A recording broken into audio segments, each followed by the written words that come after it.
Comunidades afro del norte del Cauca se unen al paro agrario. Hay 3 heridos en enfrentamientos con el ESMAD.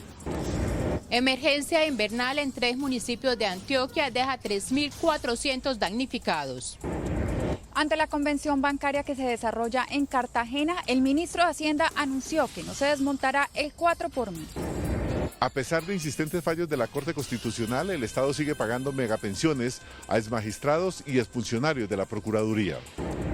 Tribunal Superior de Riohacha le da 48 horas a la Presidencia de la República para garantizar la vida de los niños guayú en La Guajira. Desde La Habana, negociadores de paz advierten preocupación por el incremento de la polarización frente al proceso. El exfiscal Montealegre arremetió en contra del plebiscito, dijo que el gobierno pretende hacer un gran fraude a la Constitución. Desde el municipio de Sagún, en Córdoba, el presidente Juan Manuel Santos asegura que obtendrá entre el 80 y el 90% del sí en el plebiscito por la paz. Pico y placa para vehículos de placas blancas en Bogotá iniciaría a operar a mediados de junio, anuncia la Secretaría de Movilidad. Santa Fe y Millonarios a remontar en los partidos de vuelta de los cuartos de final del fútbol profesional. Djokovic y Murray se enfrentarán en la final del torneo de tenis de Roland Garros. Elvis Presley, Marlon Brando y James Dean se apoderaron de su espíritu de libertad y rebeldía. Las motocicletas encarnan una pasión y en Bogotá se realiza el Bogotá Bike Week. Al final de la emisión, desde aquí los espero. Buenas noches. Estos son nuestros secretos de hoy. 1.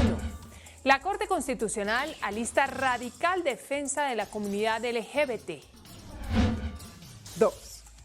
Lista la banca de inversión que valorará los activos de la EPS Salud Coop en liquidación. 3. El increíble caso de una magistrada que gana sí y gana sí no. 1, 2 y 3 al cierre.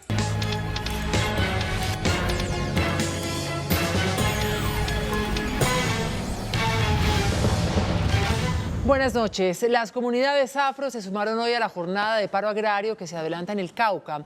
La jornada de hoy estuvo enmarcada por enfrentamientos entre los promotores de la protesta y la policía. La vía panamericana sigue bloqueada a pesar de los diálogos que adelanta el gobierno con los manifestantes.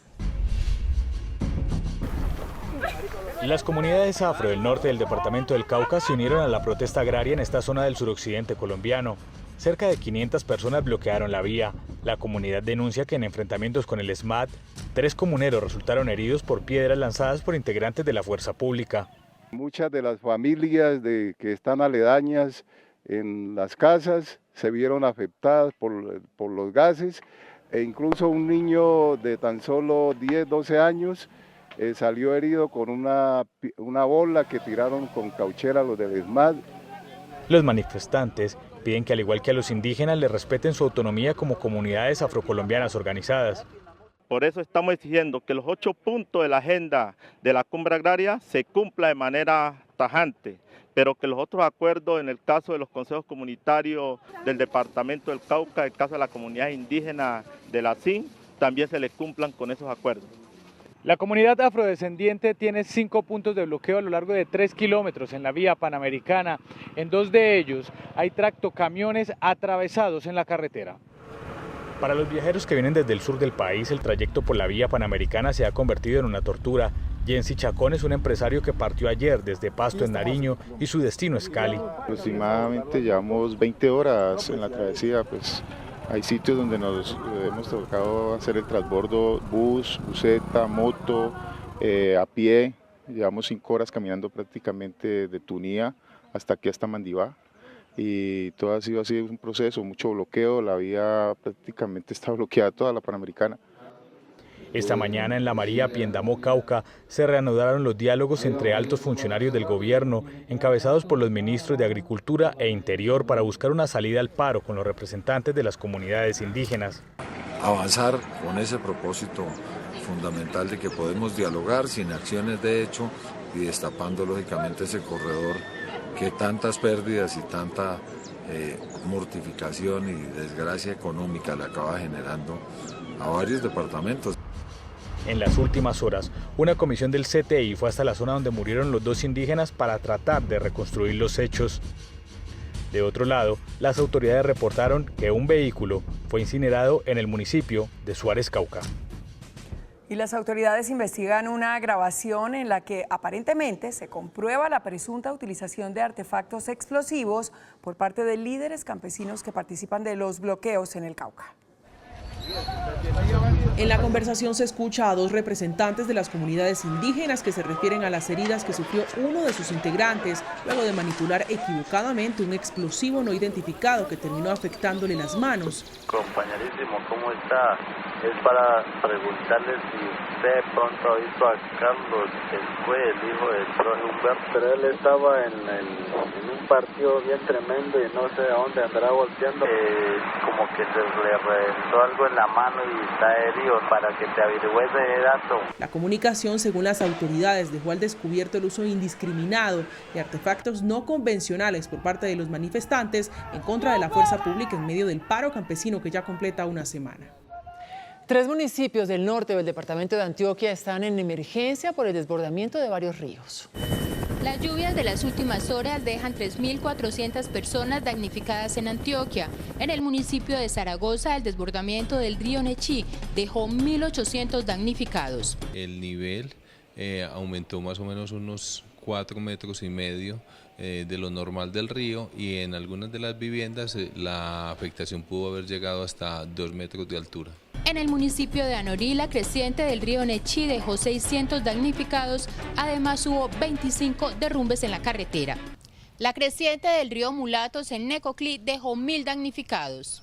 En Antioquia hay alerta naranja por deslizamiento en 10 municipios y alerta amarilla por inundación en todos los municipios cercanos a quebradas y ríos de zonas de alta montaña. En otras informaciones, el Tribunal Superior de Riohacha le dio 48 horas al gobierno para tomar medidas que garanticen la vida, alimentación y salud de los niños guayú de La Guajira. Un abogado civilista en Bogotá, alertado por la muerte de niños en La Guajira a causa de desnutrición, radicó una tutela. El inmenso dolor que me genera como colombiano la muerte de niños, y más por causas asociadas a la desnutrición y al hambre. Las estadísticas pues son demasiado contundentes. Cerca de 28 niños y niñas de la comunidad guayú han muerto en el año 2016. Cada vez que se informaba de un menor muerto, Elson Rodríguez enviaba una queja al tribunal.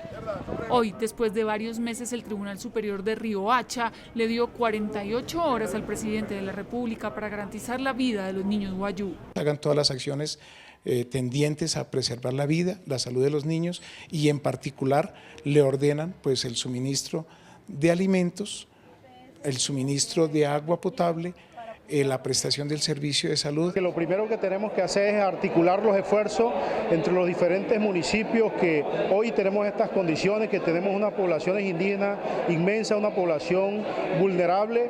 Según información extraoficial, hoy se registró la muerte de otro menor en esta región del país, al parecer por desnutrición. Más de 700 exparlamentarios y sus herederos devengan una pensión de 17 millones de pesos, mientras que decenas de exmagistrados y exfuncionarios de la Procuraduría mantienen megapensiones superiores a los 20 millones de pesos. Así lo revela una investigación adelantada por CMI.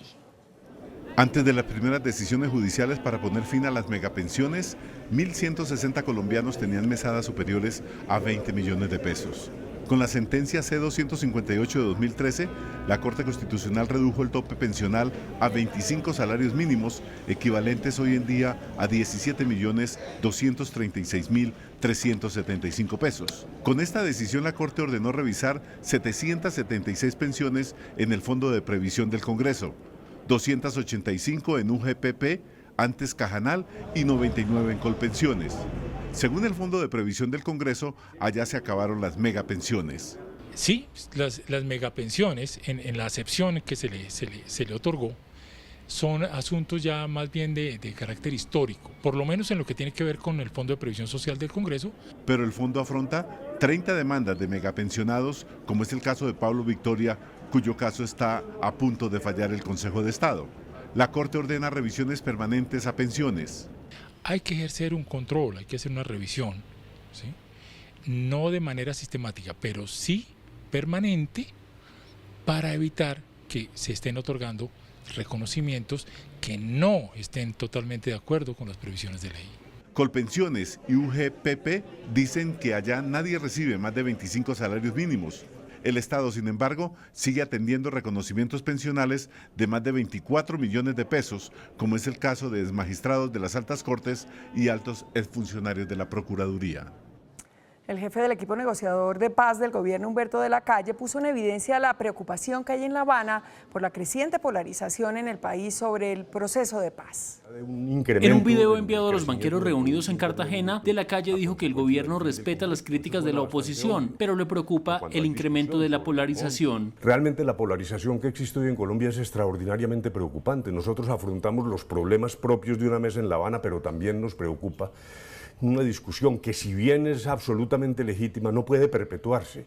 Destacó la aprobación del acto legislativo para la paz y dijo que durante su trámite en el Congreso se difundió mucha información falsa. Me sorprendió de unos opositores al proceso que tienen pleno derecho a oponerse, ese no es el punto, pero tremendas imprecisiones, yo tengo que decirlo sin ánimo polémico, pero con toda certeza. Y reconoció que el ambiente en La Habana se vio afectado por el secuestro de los periodistas en el Catatumbo. Perpetrado por el ELN, sin embargo, se refleja aquí porque en el ambiente general pues cunde el desasosiego y el recuerdo de épocas pasadas que justamente lo que queremos es superar. Una vez más, el gobierno defendió el plebiscito como mecanismo de representación de los acuerdos de paz. A menos de 2 meses de haber dejado la Fiscalía, Eduardo Montealegre elevó el tono de sus críticas frente al plebiscito como mecanismo de refrendación de los acuerdos de paz.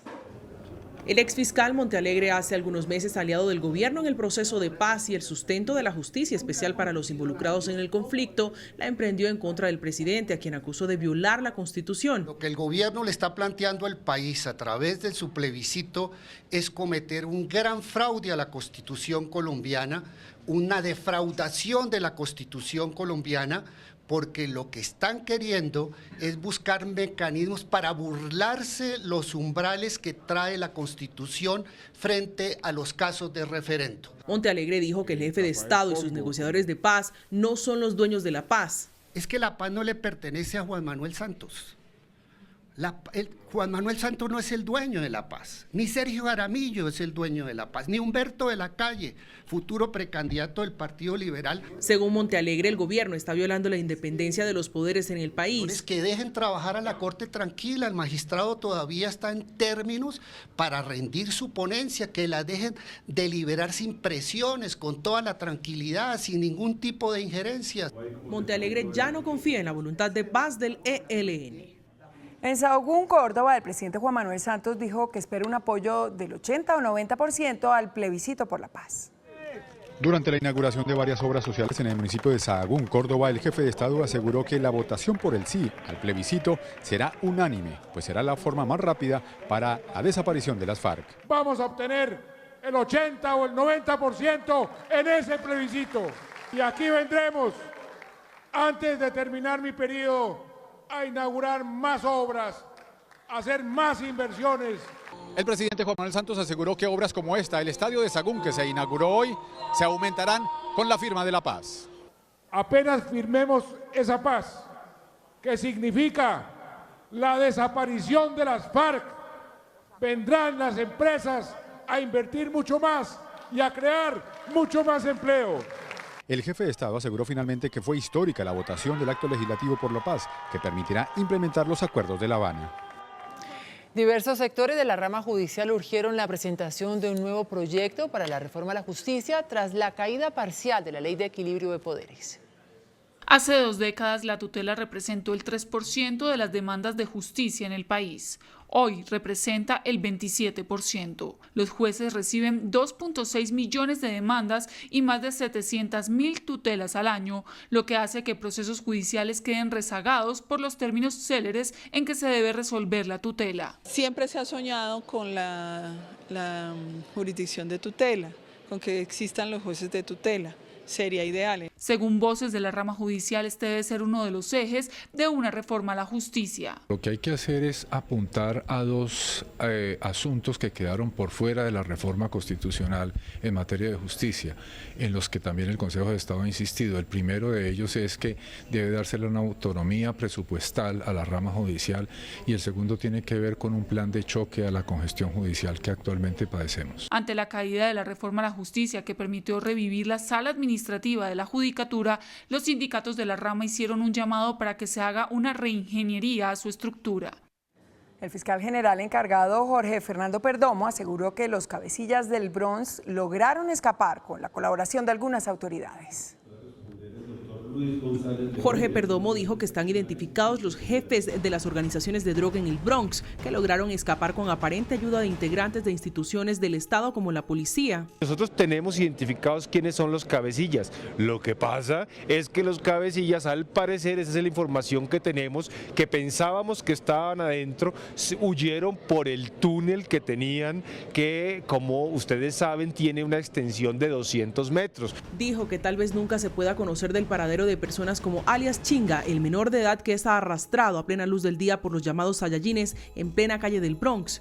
Tal vez nunca vamos a saber en detalle el paradero de muchas de esas personas, pero lo importante es que eso que sabemos que sucedía no siga sucediendo en Bogotá. Aseguró que ya fueron capturados el jefe de finanzas y el jefe de seguridad de esta temida zona. La policía ofreció hasta 3 millones de pesos de recompensa por información que permita capturar a los 50 Saiyajines o jefes de seguridad que tenían las bandas de microtráfico en el Bronx. Según las autoridades, los denominados Saiyajines eran sicarios pagos por los capos del Bronx para asesinar a los habitantes de la calle que no pagaban la droga que consumían. También se les acusa de secuestro, extorsión, homicidio agravado y tráfico, venta de estupefacientes. Fuertes enfrentamientos se presentaron entre encapuchados y la policía en inmediaciones a la Universidad Pedagógica al norte de Bogotá. 3 personas resultaron heridas. Los enfrentamientos se desarrollaron por más de 5 horas y obligaron al cierre total de la calle 72 entre carreras 9ª y 15. Por lo menos 50 uniformados del ESMAD y la policía se enfrentaron a los encapuchados. En 2 semanas se conocerá el decreto que en Bogotá establecerá el pico y placa para vehículos de placa blanca. Tras varios meses de análisis y debate, el distrito tiene listo el decreto para implementar el pico y placa para vehículos de servicio especial o placa blanca en la ciudad. El decreto se está revisando en la alcaldía y debería estar saliendo, yo creo que a mitad del mes de junio. La restricción operará de lunes a viernes para 2 dígitos cada día entre las 5:30 de la mañana y las 9 de la noche. Con esto dejarían de circular cerca de 3.000 carros por día. Va a haber un día a la semana donde va a haber dos placas que no van a circular, ¿sí? Esto, como lo plantea el decreto, aplica para vehículos blancos de capacidad de 5 personas. La medida busca frenar el crecimiento exponencial de estos vehículos en la ciudad. Se calcula que el 66% de ellos no son matriculados en Bogotá.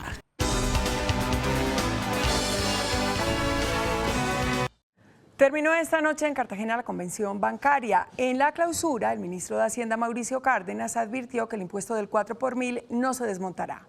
Lorena Granados, buenas noches. Detalles de la información. Buenas noches, Inés María. Pues en la clausura de la convención bancaria que se realiza aquí en Cartagena, el ministro de Hacienda anunció que no se desmontará el 4 por mil por recomendación de la comisión de expertos que estudia la reforma tributaria. Dijo que no es viable para el país porque no hay con qué reemplazar estos recursos.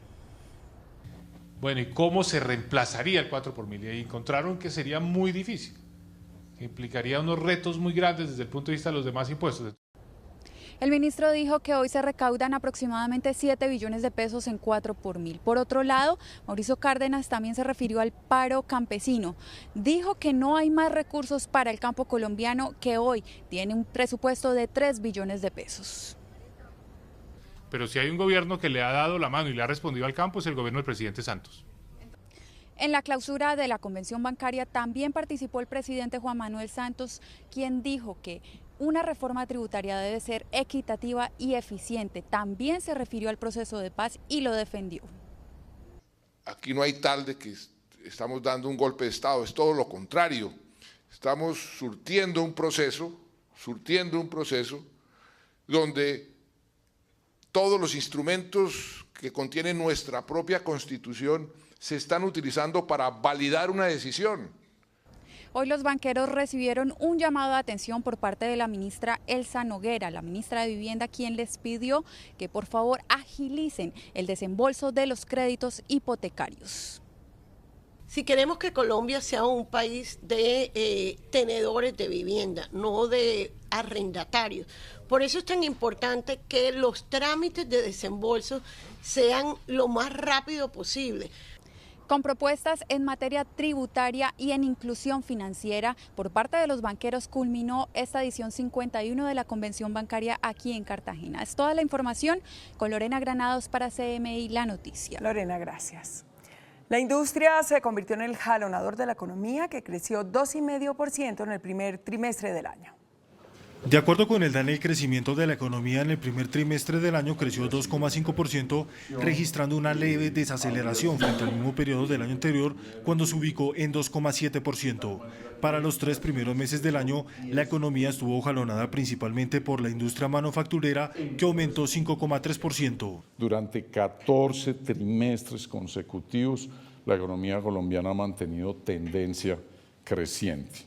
El funcionario señaló que 8 sectores crecieron y 5 lo hicieron por encima del promedio en materia de Producto Interno Bruto. 8 de las 9 ramas presentaron crecimiento positivo y 5 lo hicieron por encima del crecimiento de la economía. El único de los sectores que registró tendencia negativa fue minas y canteras. El presidente de la ACP, Francisco Lloreda, atribuye el tema a la menor producción. Ya estamos en 914.000 barriles. Y las reservas de petróleo del país están en caída libre. Por valores absolutos, la economía representa más de 130 billones de pesos. Las exportaciones cayeron 24% en abril, según el DANE. Las ventas externas disminuyeron de 3.200 millones de dólares registrados en abril del año pasado a 2.400 millones de dólares en el mismo mes de este año.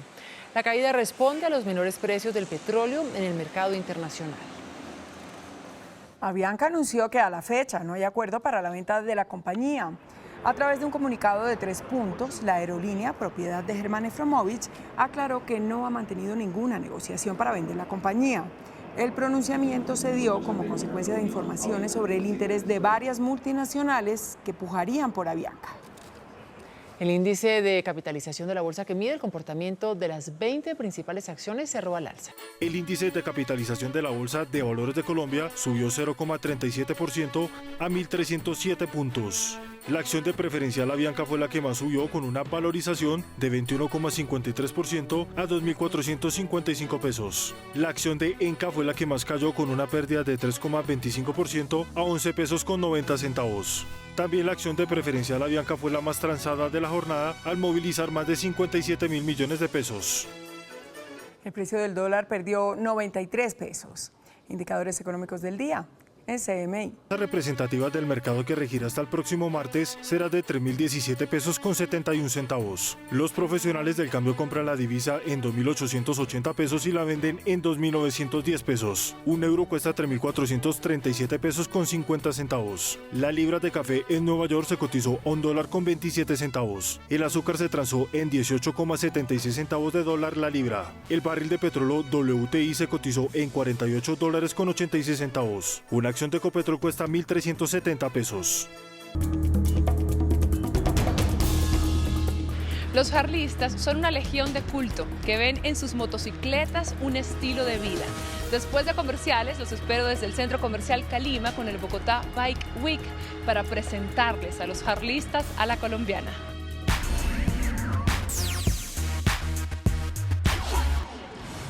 Hola, muy buenas noches. Hoy los saludo desde Calima, Centro Comercial, en donde se realiza un encuentro de jarlistas, una moda que lleva más de 20 años.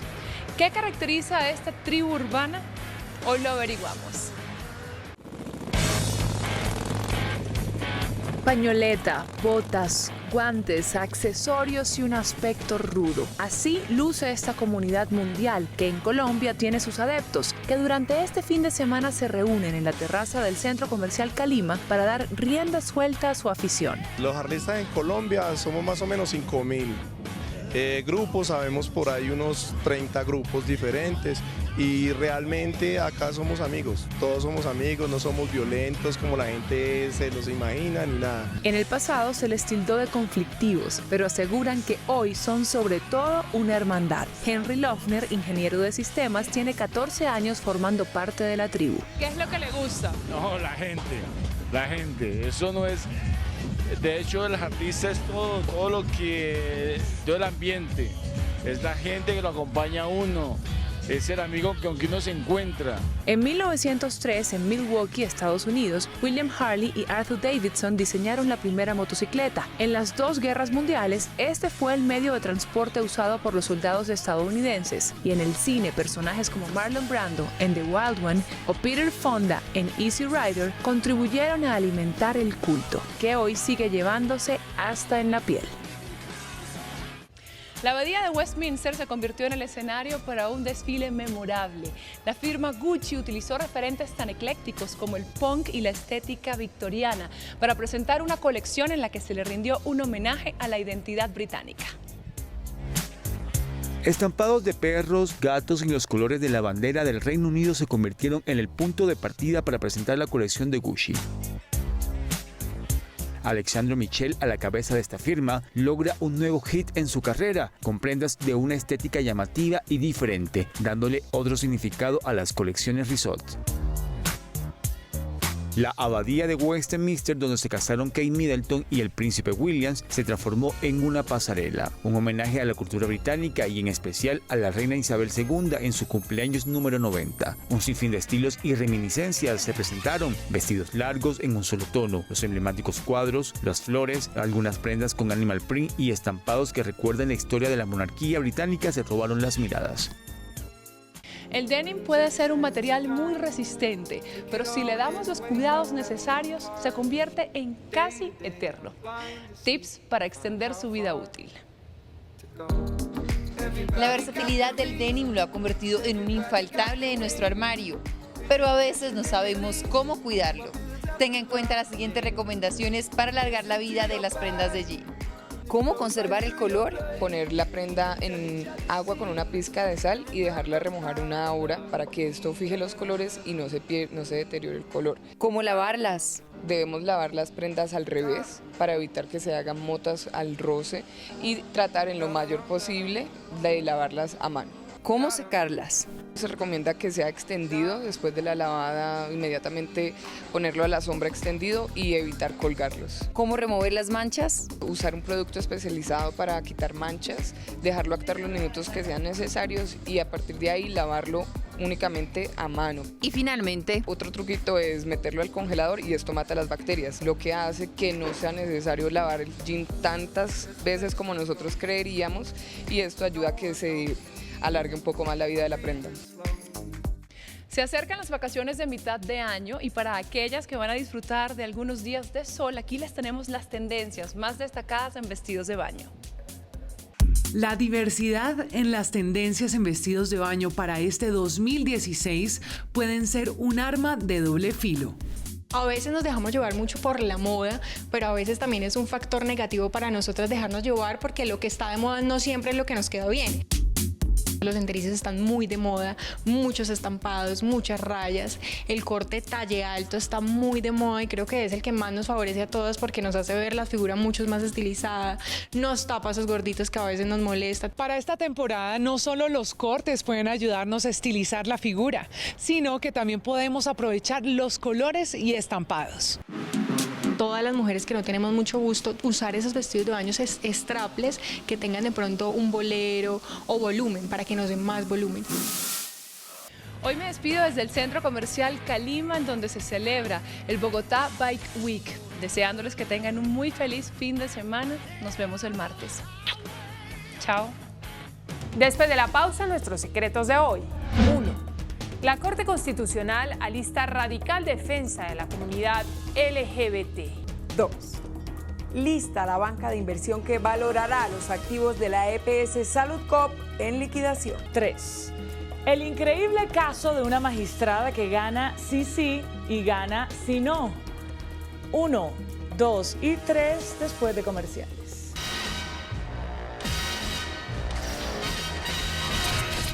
Estos son nuestros secretos de hoy. 1.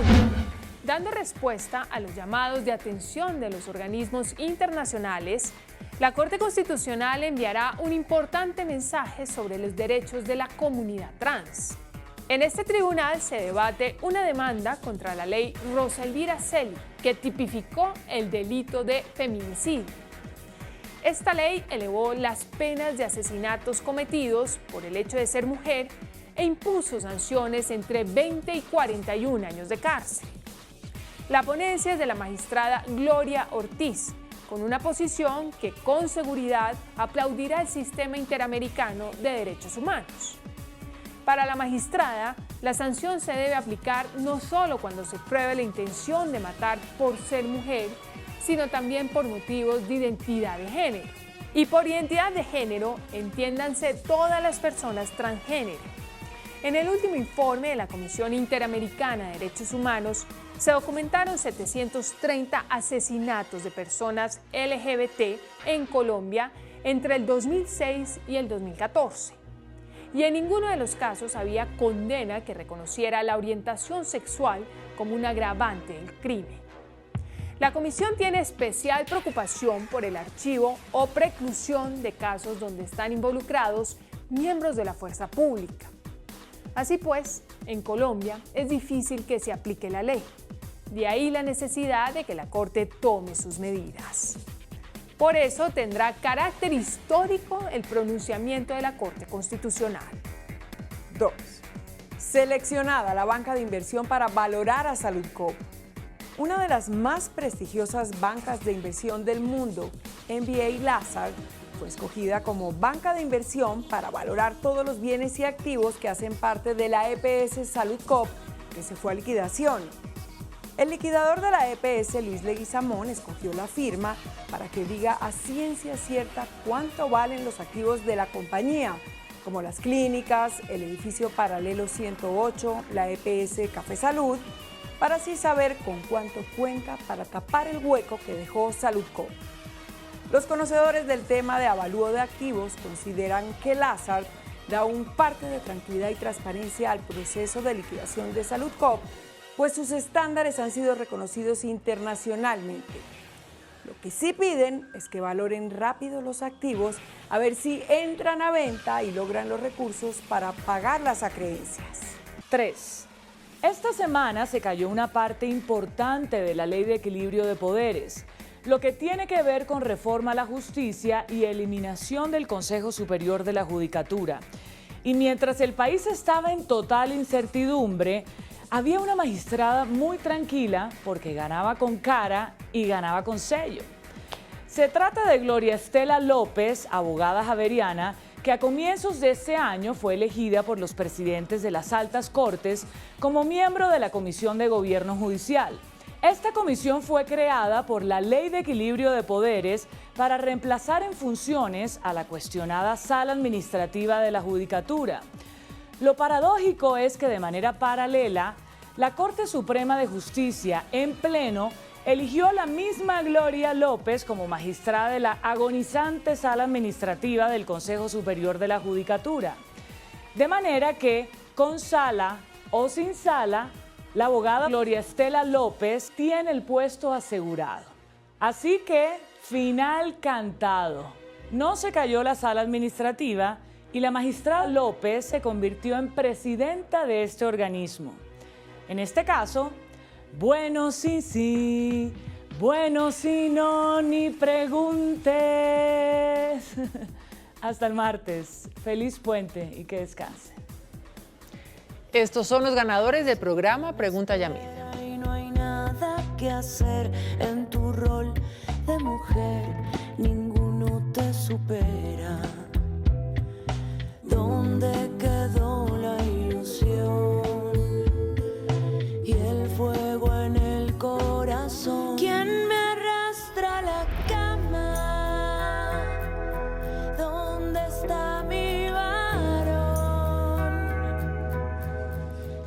Hasta aquí las noticias, gracias y buenas noches. Nos vemos el martes, como siempre, en CMI La Noticia.